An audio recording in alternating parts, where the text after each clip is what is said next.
This message comes from Bombas. Comfy footwear is the last thing you want to worry about this summer. Bombas sandals and slides are perfect for beach days, barbecues, and everything in between. Go to bombas.com/NPR. This is Planet Money from NPR.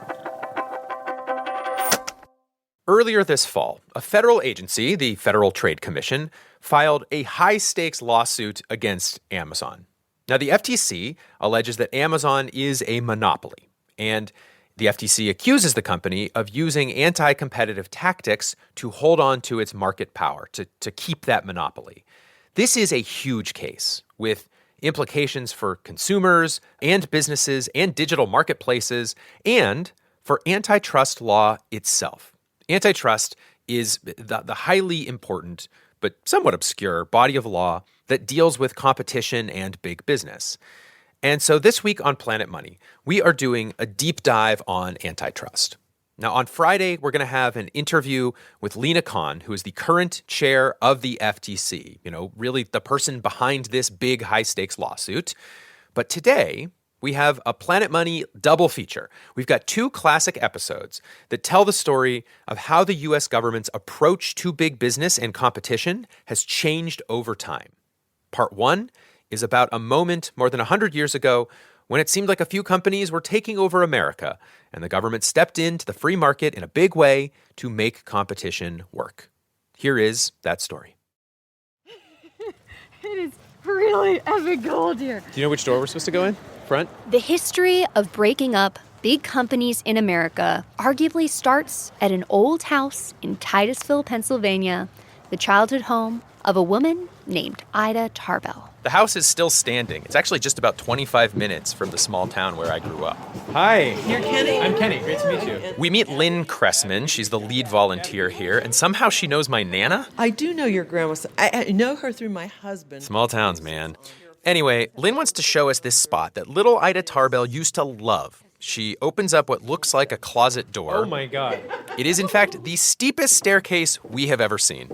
The staircase leads up to the house's cupola, like a little tower, full of windows. Sunlight is pouring in. And the view is awesome. Look, you can see the hillsides of Titusville. About 150 years ago, Ida Tarbell was a brainy teenager. She used to come up to this tower to read her books, to look through her microscope, and look out the window. Like, what would she have seen out here? What would this have looked like? I think she would have seen wagons going down the street, horses pulling wagons loaded with barrels of oil, and certain streets would have been squishing through the mud and the oil mixed together. Okay. Maybe that sounds gross, but it was, in fact, a great problem to have in the 1800s. Titusville was the birthplace of the American oil industry. It was the first place somebody figured out that you could use a drill to get a ton of oil out of the ground. Western Pennsylvania became to the oil industry what Silicon Valley is now for the tech industry. In the 1860s, it would have seemed like everybody here had an oil well or a small startup oil refinery. People came from all over the country to get a piece of the money just bubbling out of the ground. One of those people was Franklin Tarbell, the father of Ida Tarbell. He and some partners were into producing oil, and he was doing pretty well. He had this nice house with an awesome tower for his daughter Ida to hang out in. But one day, Ida came downstairs, and something had changed. Ida would later write, "I remember a night when my father came home with a grim look on his face. He no longer told of the funny things he had seen and heard during the day. He no longer sang to my little sister." Hello and welcome to Planet Money. I'm Kenny Malone. And I'm Julia Simon. It would be 30 years before Ida Tarbell fully figured out what was going on that night. And what she found out would change her life and the way the United States thinks about big business. Today on the show, Ida Tarbell versus the richest man in the world. Support for this podcast and for Planet Money Summer School comes from Capital One. With no fees or minimums on checking accounts, it's no wonder the Capital One bank guy is passionate about banking with Capital One. If he were here, he wouldn't just tell you about no fees or minimums. He'd also talk about how Capital One cafes are open 7 days a week to handle your banking needs. It's pretty much all he talks about, in a good way. What's in your wallet? Terms apply. See CapitalOne.com/bank. Capital One N.A., member FDIC. This message comes from Bombas. Comfy footwear is the last thing you want to worry about this summer. Bombas sandals and slides are perfect for beach days, barbecues, and everything in between. Go to bombas.com/NPR. Hey everyone, Darian Woods here. Healthy economic growth means low unemployment. It means making more stuff. And it means higher mortality. So when the economy's doing well, deaths overall go up. That's kind of counterintuitive to hear, even for some economists. I would present the paper, and the reaction I would have from economists would be, well, I can't see anything wrong with what you've done, but I just don't believe it. Booms, busts, and the surprising effect on mortality. That's in our latest bonus episode. You can check that out now if you're a Planet Money Plus listener. If that's you, thanks for your support. If it's not, well, it could be. You get bonus content, sponsor-free listening, and you get to support NPR and the work we do. Go to plus.npr.org. Well, first, I'll start by asking you what your name and your position is. My name is Kathleen Brady. I am a writer and biographer. Kathleen Brady is the Ida Tarbell biographer. She wrote Ida Tarbell, Portrait of a Muckraker. Because Ida Tarbell grew up and became a muckraker, an investigative journalist, but also a biographer. And she was a huge deal. She was kind of the Doris Kearns Goodwin of her day. She'd written this great biography of Napoleon, followed it up with an even more popular biography of Abraham Lincoln. And one day around the year 1900, Tarbell, some colleagues, and her magazine editor were all sitting around trying to brainstorm her next big project.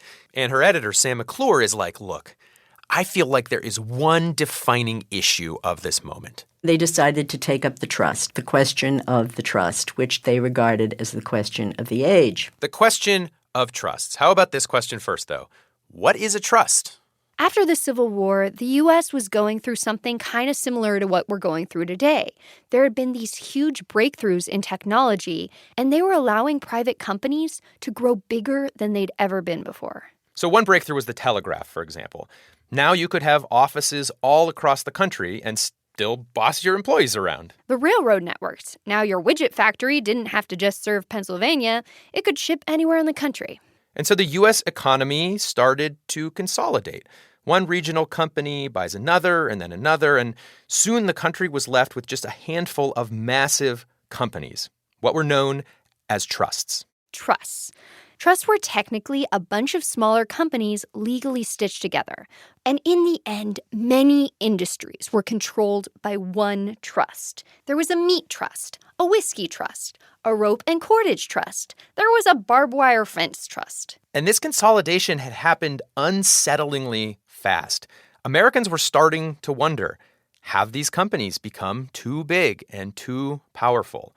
So that is why Ida Tarbell and her editor, Sam McClure, were sitting around trying to figure out which trust she should investigate. Ida wanted to do sugar because it touched the family dinner table, and McClure thought that was too trivial. They thought about doing meat, but the big titan of meat had just died. They wanted someone to profile. And Ida was saying, well, it's got to be something like what happened in the oil industry, and she was talking about that. Her own recollection. Her own recollection of the oil industry. The oil industry, and McClure is like, yes, perfect, oil.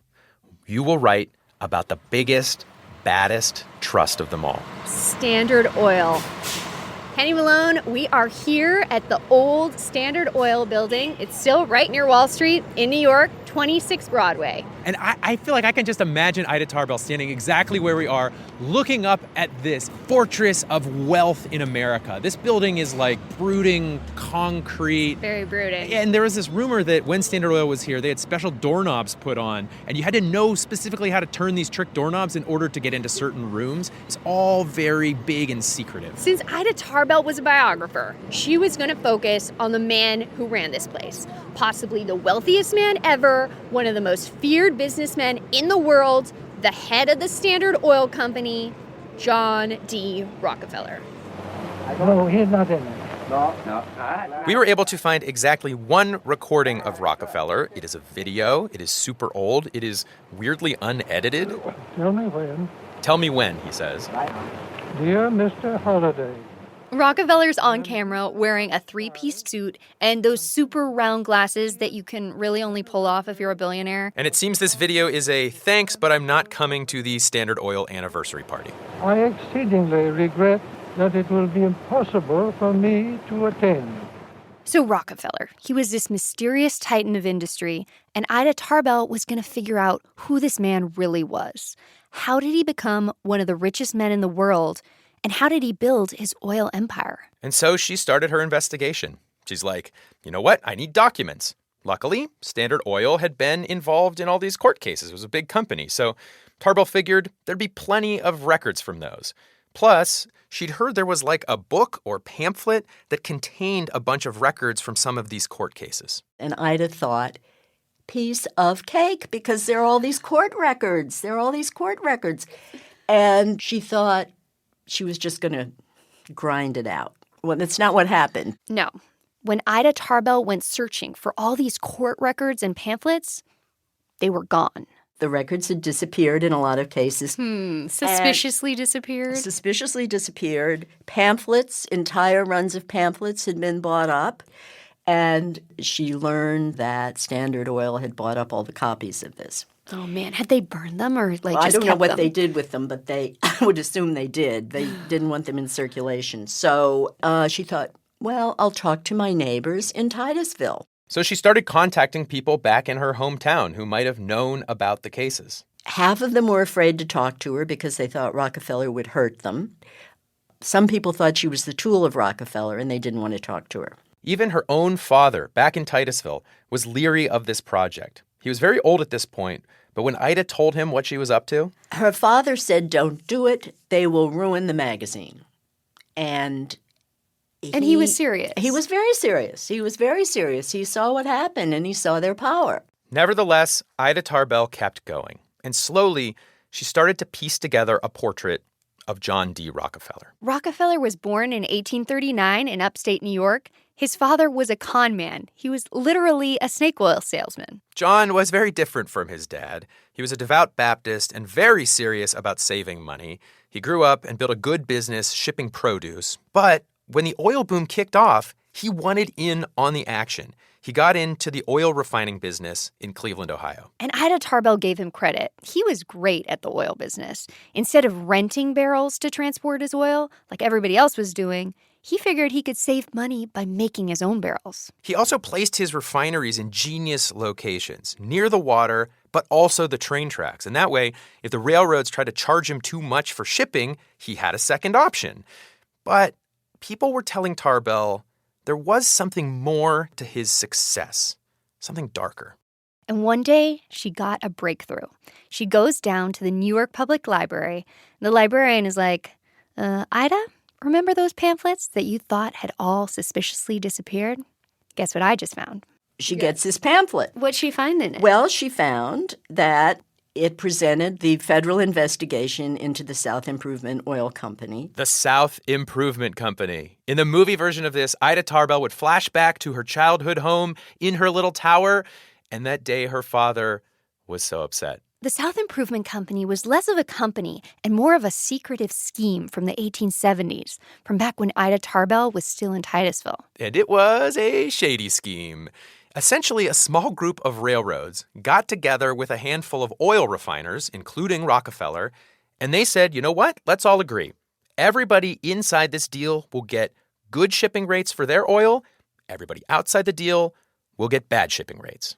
When Ida Tarbell was 15, word of this deal got out, and the oil people in Titusville who were not on the inside of this deal, they were furious. And the oil men revolted and erupted and had meetings by flaming torches. And They Rockefeller really had was flaming not, torches? Well, yes, because there was no electricity. Ultimately, because of all the bad press, the deal didn't happen. But it freaked everybody out, including Ida Tarbell's father. That night he came home and was so upset, it was because he knew, from now on, the oil business would be a world with big players making secret deals that Franklin Tarbell would not be a part of. And as Ida Tarbell continued her research, she learned that this scheme may have failed, but it was like a playbook for how Rockefeller ended up conquering the oil industry. Rockefeller's company got big enough that he was able to go to the railroads and start making demands. He'd be like, look, I ship a lot of oil. If you want my business, I want a discount. But let's make this look not shady. Make it look like I get the same rates as everybody else, but then give me some money back later. And maybe more egregiously, he would also be like, yeah, you know what else? I'm also not so crazy about you carrying my competitor's oil, but I'm going to let you do it. Just every time you do that, you also need to pay me money. These were bombshell details. They meant that Standard Oil had a secret, maybe unfair advantage over its competition, and Rockefeller used that advantage. In 1872, Rockefeller had about 30 rivals, these other refineries in Cleveland. He basically said to them, you can either join me, get in on this amazing Standard Oil stock, or you have to compete with me. And if you don't sell to me, I am going to lower my prices more than you can, and I will crush you. Of his nearly 30 rival refineries, Rockefeller was able to buy up 22 of them, 6 of those in one 48-hour period. They called this the Cleveland Massacre. And he kept using this move all across the country, in New Jersey and Kansas and Oklahoma and California. When all the dust settled, Standard Oil controlled around 90% of oil refining in America. 90%. Those sketchy deals with the railroads helped build his empire.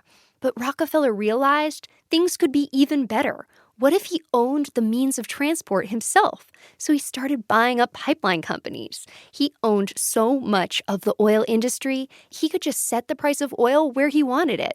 And he did. He fixed prices. Ida Tarbell's stories about the shenanigans of Rockefeller and Standard Oil, they were coming out in McClure's magazine. And the magazine's circulation was getting bigger and bigger and bigger. Ida Tarbell was making the 1902 version of the Serial podcast. And everybody's reading this around Everybody's America. reading it. Everybody's reading this around America. It was an enormous success. Originally, she was supposed to write 3 stories. Then it was expanded to 6. Then it became 12. They eventually made a 2-volume book out of these articles. Everybody was reading these stories, including President Theodore Roosevelt. In 1906, the Department of Justice filed a federal antitrust lawsuit against the Standard Oil Company. After the break, the death of Standard Oil.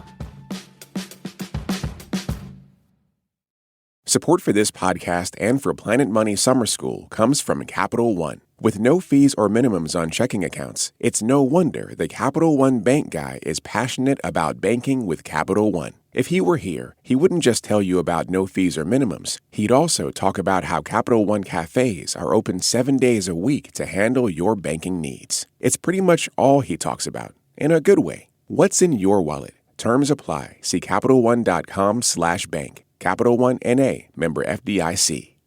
This message comes from Ethos. It's easy to put off getting life insurance until something unexpected happens. That makes you realize your family needs you covered. Ethos makes it easy. It's 100% online. No medical exam, just a few health questions. Apply in minutes and get same-day coverage up to $3 million. Get your free quote today at ethos.com/money. That's ethos.com/money. Application times and rates may vary. This message comes from Bombas. Comfy footwear is the last thing you want to worry about this summer. Bombas sandals and slides are perfect for beach days, barbecues, and everything in between. Go to bombas.com/NPR. There's a modern biography of John D. Rockefeller called Titan. It's written by Ron Chernow, and he writes about this dramatic moment at the U.S. Supreme Court. He writes, at 4 p.m. on May 15th, 1911, Chief Justice Edward White told a sleepy courtroom, quote, I have also to announce the opinion of the court in number 398, the United States against the Standard Oil Company. At once the room quivered with expectation as senators and congressmen streamed in to hear the verdict. Ooh.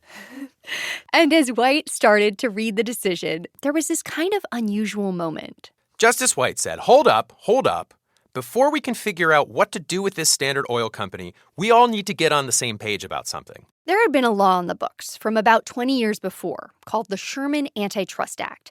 It was theoretically a way for the government to step in when these new giant trusts were misbehaving. But there were some big problems. It was vague and confusing, and it was mostly not working. And Justice White zeroes in on this one phrase that seemed to be tripping everybody up.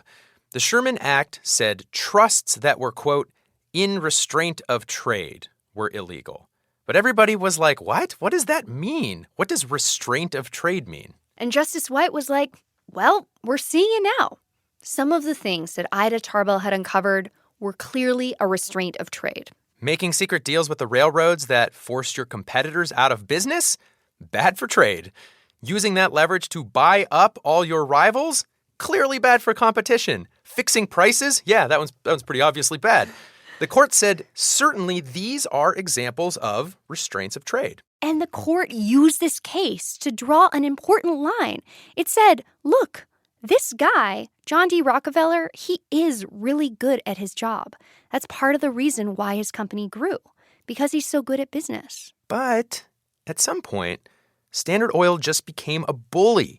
It used its sheer size to gain unfair advantages that had nothing to do with being a better oil company. And so it grew simply because it was already big, simply because it could restrain trade.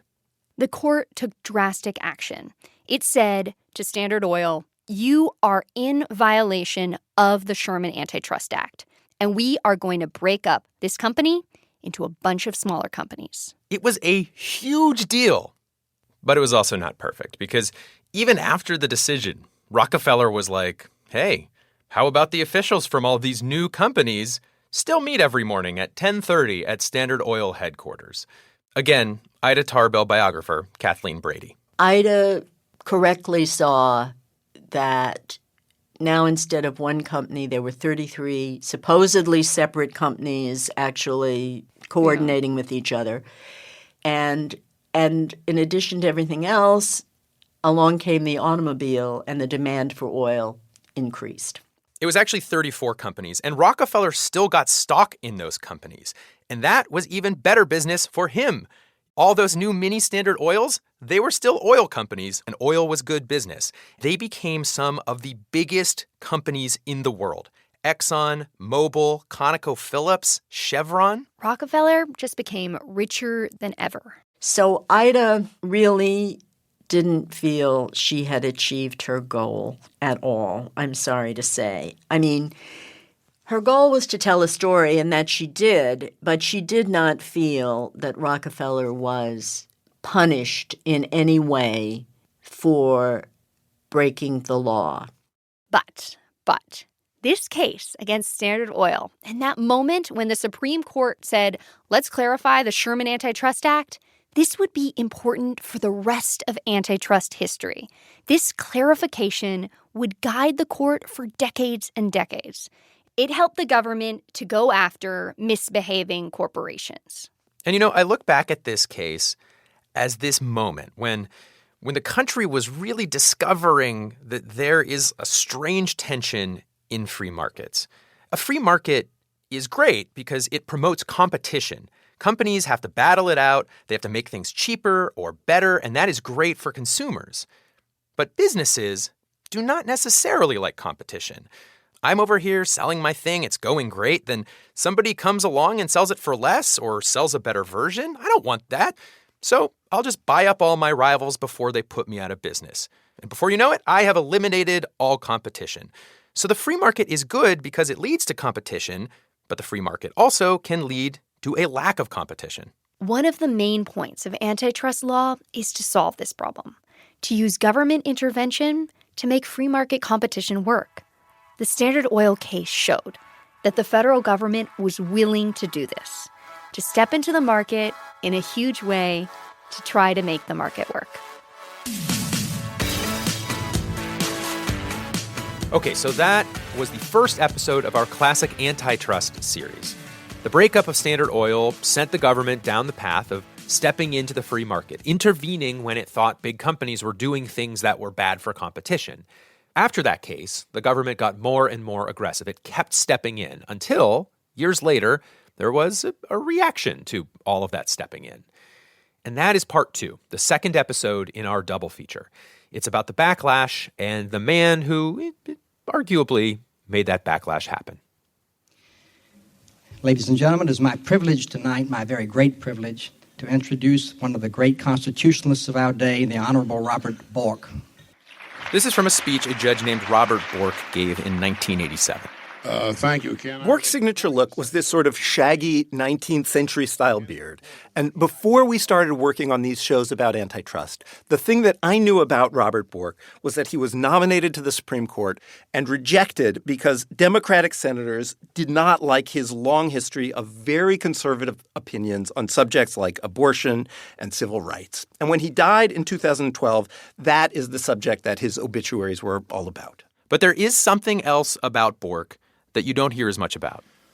These reflections are prompted by the history of antitrust law.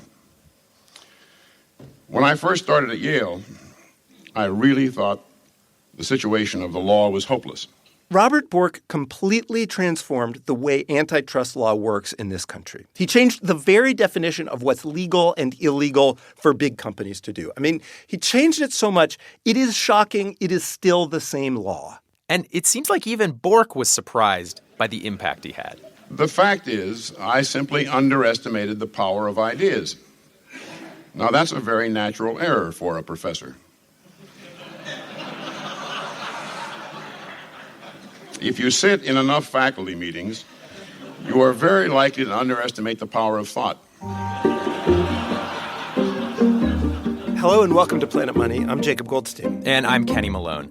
Today on the show, how Robert Bork won the fight over the very meaning of competition in America and how he paved the way for some of the biggest, most powerful companies we've ever seen. Support for this podcast and for Planet Money Summer School comes from Capital One. With no fees or minimums on checking accounts, it's no wonder the Capital One bank guy is passionate about banking with Capital One. If he were here, he wouldn't just tell you about no fees or minimums. He'd also talk about how Capital One cafes are open 7 days a week to handle your banking needs. It's pretty much all he talks about, in a good way. What's in your wallet? Terms apply. See CapitalOne.com/bank. Capital One N.A., member FDIC. So let's talk about Bork. I mean, did you know him? Did you work with him? Oh, sure, I knew him well. This is Eleanor Fox. She's a professor at NYU. Says her political views are significantly more liberal than Robert Bork's, opposite end of the spectrum. What was he like? Oh, lovely man. Very nice, very cordial, very witty. Eleanor Fox started practicing law in 1962, right around the time Robert Bork started teaching at Yale. And you found your way to antitrust, right? You became an antitrust. Yeah, it found me. It found me. Luckily, it found me. Why luckily? Oh, because I love it. Why do you love antitrust? Well, I loved David against Goliath. In David against Goliath, which side did you root for? Oh, David.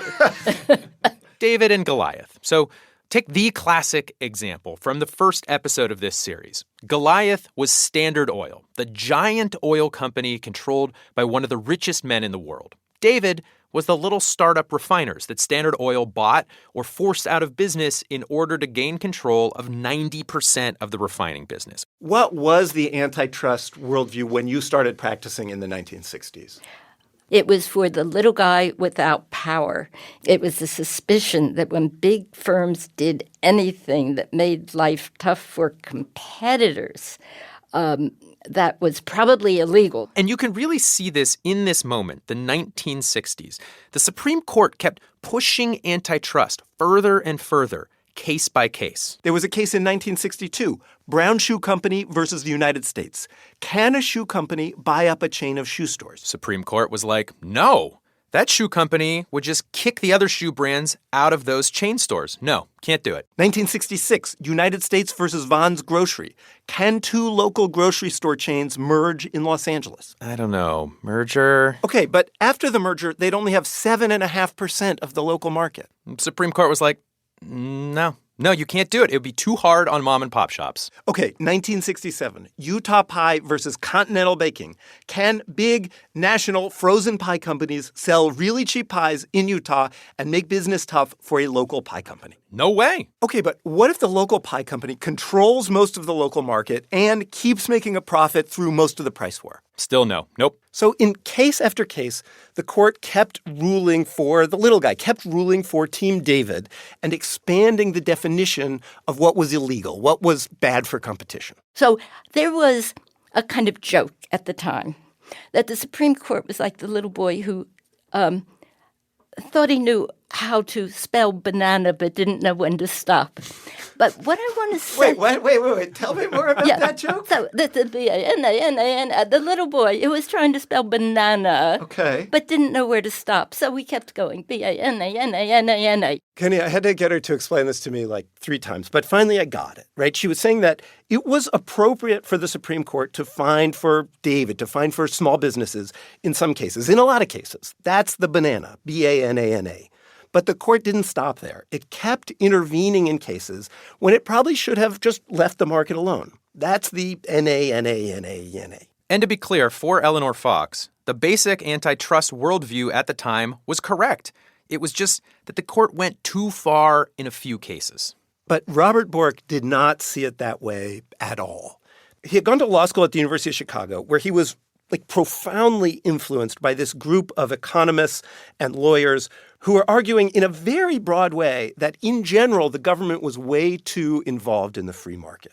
When Bork applied this Chicago school logic to antitrust, he didn't see just a few weird Supreme Court decisions. Instead, he saw an entire worldview built on a fundamental misunderstanding of what competition meant and what the point of antitrust was supposed to be. So he set out to destroy that worldview, to just reduce it to rubble and build a whole new worldview in its place. He started writing and arguing, and in 1978, he published what was arguably the most important work on antitrust since Ida Tarbell took on John D. Rockefeller and Standard Oil. It was a book called The Antitrust Paradox. Do you remember when that book came out? Yes. Was it a big deal? Yes. Did you see people reading it? Like, was it did it have a moment? Would you be on the subway and you'd see I was sure you were going to say the subway. No, I never saw anybody in the subway reading it. Okay, so no one in the subway reading it, but were people like, hey, did you read The Antitrust Paradox? Oh, no, you were assumed to have read The Antitrust Paradox.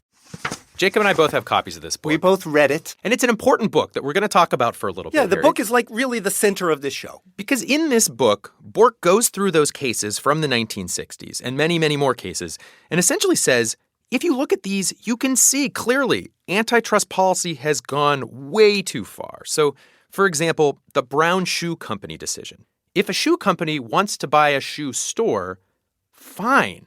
If the shoe company forces out other brands and then consumers want those other brands, they will go to another store. The shoe company will either start selling those other brands again or go out of business. Either way, the free market will sort it out. The government did not need to intervene. And that Vons grocery store case, that case where 2 stores wanted to merge into one, you know, he looks at that universe and he says, yes, sometimes mergers are bad for competition. You know, if, say, 2 firms merge and get 100% of the market, that's clearly, definitely bad. And in fact, you know, he steps back and he looks and he finds this threshold that's way below that. He says it may be reasonable to block mergers where the new firm would have more than 40% of the market. But that Vons grocery store case in L.A., Vons would have had 7.5% of the Los Angeles grocery store market. He looks at that and he says, clearly that's not bad for competition. Clearly we can let that happen. Also, that Utah pie case, where the company said it was the victim of a price war but kept selling pies at a profit, Bork looked back at that case and wrote, there is no economic theory worthy of the name that could find an injury to competition on the facts of the case. Defendants were convicted not of injuring competition, but quite simply of competing. Bork's big argument in the book was this. The point of antitrust is to encourage competition. Everybody agrees. But encouraging competition doesn't mean protecting David against Goliath. You know, if Goliath comes along and makes a more pleasant grocery store or sells a cheaper frozen pie, then Goliath should win and David should lose. That is what competition means. The Supreme Court, in Bork's view, was not encouraging competition. It was protecting companies like the Utah Pie Company that didn't want to compete. The court was using antitrust law to make competition itself illegal. That is the paradox. Antitrust, the law that is supposed to help competition, was actually harming competition. And Bork, in this book, not only pointed out these problems, he also argued for a solution. The key, he said, was to stop focusing on competitors, on, David and the other David and Goliath. Instead, Bork said, we should focus on protecting consumers. So, straight up price fixing when a bunch of companies get together and decide not to compete on price. That is definitely bad for consumers. We should go after that. Also, like those mergers. If a company buys up all the other companies in its business, like Standard Oil did, also pretty clearly bad for consumers. But Bork looks back at lots of other things the court found illegal: price wars, manufacturers buying retailers, small mergers. And he says those are usually fine. If they lead to lower prices or better stuff, that's good for consumers. And if they don't, consumers will shop somewhere else. We can leave this to the free market. You can almost boil the book down into this one sentence that's in the final chapter. It says, the only goal that should guide the interpretation of the antitrust laws is the welfare of consumers. Consumer welfare was this really pretty different goal for antitrust law. Bork was saying, when a business wants to do something we're not so sure about, we've been focusing on how this will affect the other businesses. We should be focusing on how this will affect the consumer. After the book came out, consumer welfare became this viral phrase among conservative antitrust nerds. Did you have a sense that it would be impactful when you read it?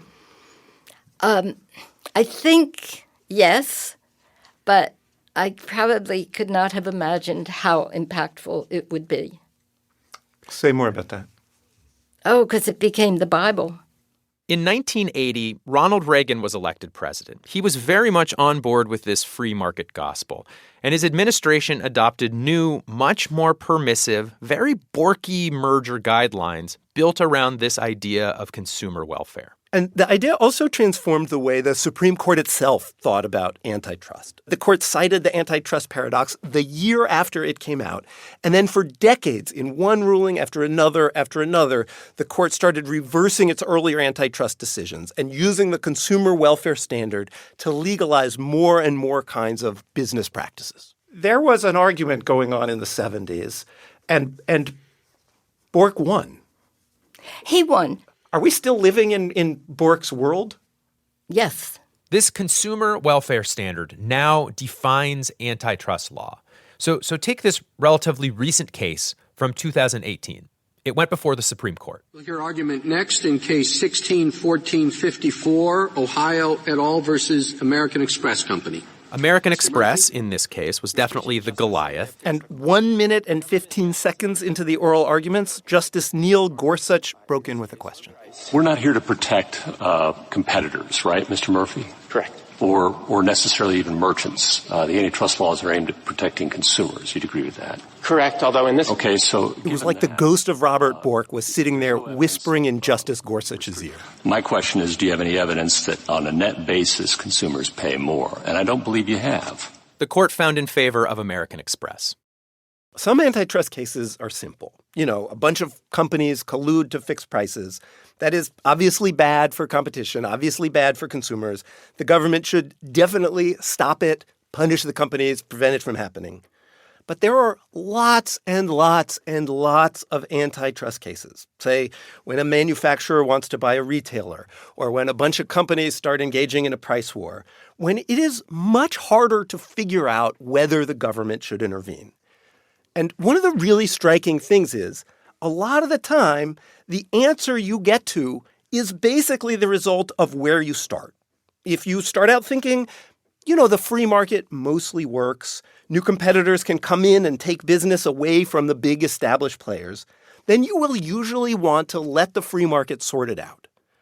But if you think the free market just doesn't work that well, if you think it's pretty easy for big companies to use their power to suppress competition, then you will think, in a lot of those sort of hard call cases, the government should intervene in the free market in order to make free market competition work. Eleanor Fox says she thinks of the Bork Revolution, the Chicago school revolution, in two parts. The first part was a useful corrective to some of the excesses of the 60s. It really did sharpen thinking about the economics of antitrust and what competition really means. But there was also this second part, a part that was never explicit. But that second part, she says, was implicit in everything Robert Bork wrote. The second part is about the presumptions that the market works really well, that government intervention is really bad, that government messes up when it comes in, that firms can take care of themselves, and if they don't do right, the market will catch them. So that second part is the ideological part. The first part we needed badly, and we got, and we adjusted to it.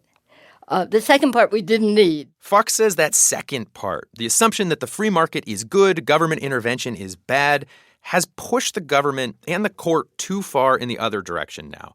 The government just doesn't bring antitrust cases as often as it used to. And when it does, it's like the banana joke is back. But instead of fighting for David every time, now the court almost always rules in favor of Goliath. As a result, in lots of industries, in food production and banking and airlines and on and on and on, a smaller number of firms is controlling a bigger and bigger share of the market.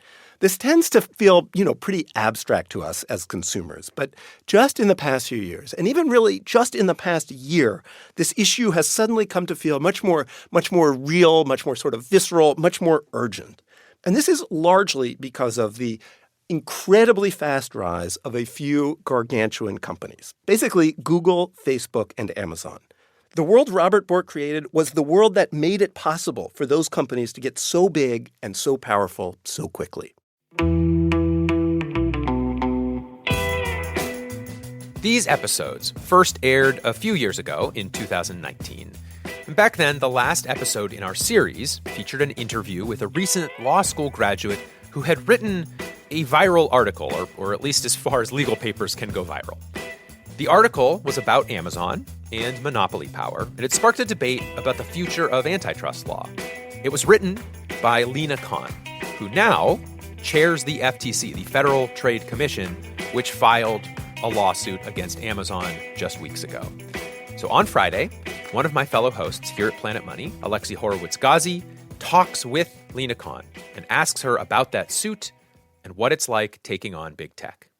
You're kind of like taking on the oil barons of our era in a way. Do you think about it that way? I think it's fair to think that, there are certain markers of the Gilded Age, once again, that we're living through. And so the robber barons and the industrial trusts that the FTC was charged with taking on a century ago were once again facing similar battles. You can hear that conversation on the next episode of Planet Money. These episodes were produced by Sally Helm with help from Alexi Horowitz Ghazi.